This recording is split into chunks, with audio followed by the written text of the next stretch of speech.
দিদি, কেমন আছো? ভালো তো? আর বলো না, এই যে গার্জিয়ান মিটিং ডেকেছি না, তাই তড়িঘড়ি করে আসতে হলো। তা মেয়ের পড়াশোনা কেমন চলছে? সব ভালো তো?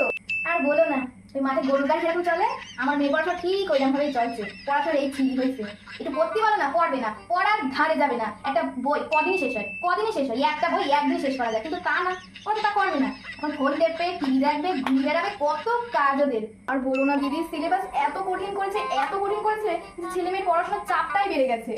আমি তোমার বেবিকে বলেই দিয়েছি, তুমি যতটুকু পারবে ঠিক ততটুকুই করবে, বেশি চাপ নেওয়ার দরকার নেই মাথায়। আসলে কি বলতো দিদি, একটা মাত্র মেয়ে আমার, যদি কিছু করে বসে না তখন আর আটকানো যায় না, খুব সেন্সিটিভ। আর বলো না, আমার কাছে না দিদি অত খাপিন নেই, হয় পড়াশোনা করার মতন হলে করো, মানে লোকের বাড়ি বাসন মাঝে। আমার সাথে দিদি আমার বাসন মতো মুরগ নেই। আর বলো না দিদি, পুরা কপাল আমার, পুরা কপাল। বাপ আর মেয়ের নিয়ে জীবন পুরো কালি কালি হয়ে গেল। আর বলো না দিদি, আর মিটিং ডেকেছে মিটিং। আর বলো না দিদি, বাড়ির সব কাজ ছেড়ে তাই আমার এখানে আসতে হলো। আর আমি জানি না আমার নিয়ে কিরম পড়াশোনা করছে। বাড়ি তো আমার সাথে বেশিক্ষণ থাকে, স্কুলে কতক্ষণ থাকে। বাড়ির হাঁস মুরগি ছাগল গরু সব হাঁকায় মরে যাচ্ছে, আর সব ফেলে দিয়ে আমার এখানে আসতে হলো। নিহাত রেজাল্ট কবে দেবে, পরীক্ষার ডেট কবে, তাই আসলাম। তুমি আসতাম নাকি? আসতাম না।